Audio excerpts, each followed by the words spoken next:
आज राजस्थान के खाटू श्याम धाम में एक ऐसा चमत्कार हुआ जिसे देखकर सभी भक्तों के हाथ पांव ठंडे हो गए।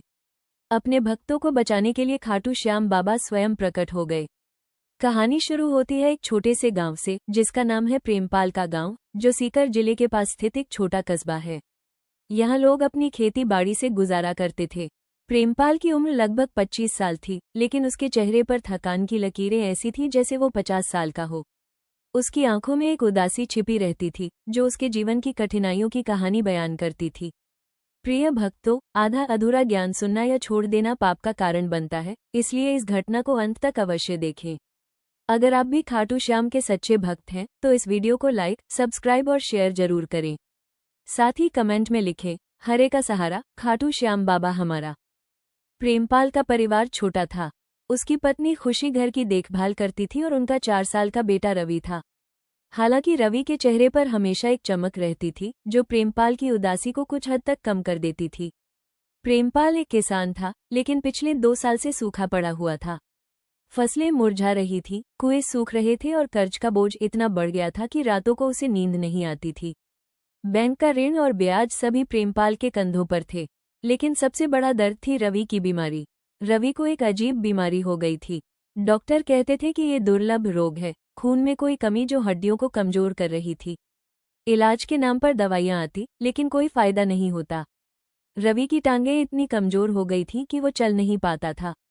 सुबह उठते ही बिस्तर पर लेटना पड़ता था। रवि को उठाकर बाहर ले जाना प्रेमपाल की जिम्मेदारी थी। गांव के लोग कहते थे, रवि भाई, बाबा पर भरोसा रखो, खाटू श्याम बाबा सब ठीक कर देंगे। लेकिन रवि का मन इतना टूट चुका था कि वो भगवान पर विश्वास करना भूल गया था। वो सोचता, भगवान अगर होते तो मेरे साथ ये सब क्यों हो रहा है। एक शाम, जब सूरज ढल रहा था, प्रेमपाल खेत से लौट रहा था। उसके हाथ में कुछ सूखी सब्जियां थीं, जो मुश्किल से मिली थीं। घर पहुंचते ही उसने खुशी से रोते हुए कहा, रवि को बुखार फिर आ गया। डॉक्टर ने कहा कि शेर ले जाओ, वरना खुशी की आवाज रुक जाएगी। प्रेमपाल ने छोटे बेटे को गोद में उठाया, लेकिन रवि का चेहरा पीला पड़ गया था और आंखें बंद थीं। प्रेमपाल का दिल बैठ गया। रात भर वो जागता रहा और रवि के सिर पर हाथ फेरता रहा। सुबह होने पर उसने फैसला किया कि शहर जाना पड़ेगा, चाहे जो हो जाए। लेकिन पैसे कम थे और कर्ज चुकाने के लिए कुछ बचा नहीं था। गांव के मंदिर में प्रार्थना करने गया। वहां एक बाबा थे, जिन्हें सब बाबाजी कहते थे।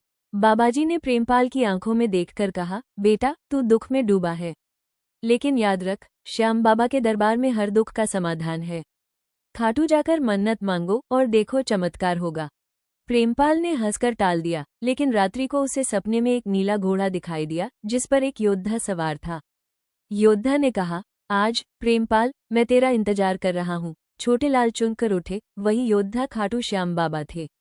अगले दिन प्रेमपाल ने फैसला किया कि वो रवि को लेकर खाटू श्याम धाम जाएगा। खुशी को घर पर छोड़कर बस में सफर शुरू हुआ।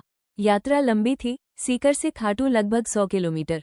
रास्ते में कई मुश्किलें आईं, गर्म सड़क, थकान और रवि का बुखार। एक चाय की दुकान पर बस रुकी। प्रेमपाल के पास केवल 50 रुपये थे। चाय की कीमत 10 रुपये थी।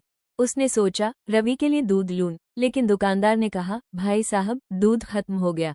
तभी एक 80 साल का व्यक्ति आया, जिसने प्रेमपाल को देखकर कहा, भाई, तुम्हारा बच्चा बीमार लग रहा है, ले लो, ये श्याम बाबा का प्रसाद समझो। उस व्यक्ति का नाम था हरियालाल, एक भक्त जो खाटू जाता था। उसने प्रेमपाल को अपनी कहानी सुनाई और समझाया कि बाबा हर भक्त के दुख दूर करते हैं। रास्ते में सूर्य ढल गया। रात को खाटू पहुंचने पर भक्तों की लंबी लाइन लगी थी। प्रेमपाल ने रवि को गोद में लिया और लाइन में लग गया। रात के 10 बजे थे, लेकिन धाम में रोशनी और भक्ति का माहौल अद्भुत था। मंदिर के गर्भगृह में पहुंचते ही श्याम बाबा की मूर्ति चमक रही थी। छोटे लाल घुटनों पर गिर पड़े और आंसू बहने लगे। उन्होंने कहा, बाबा, मेरे बेटे को बचा लीजिए, मैं सब कुछ करूंगा। मन्नत मांगी गई। प्रेमपाल ने वचन दिया कि अगर रवि ठीक हो गया तो वो साल में 2 बार धाम आएगा। अचानक चमत्कार हुआ। रवि की टांगें हिलने लगी, धीरे धीरे वो उठकर चलने लगा। भक्त खुशियों से झूम उठे। अगली सुबह धाम में खबर फैल गई कि बाबा प्रकट हुए हैं और भक्तों को दर्शन दिए हैं।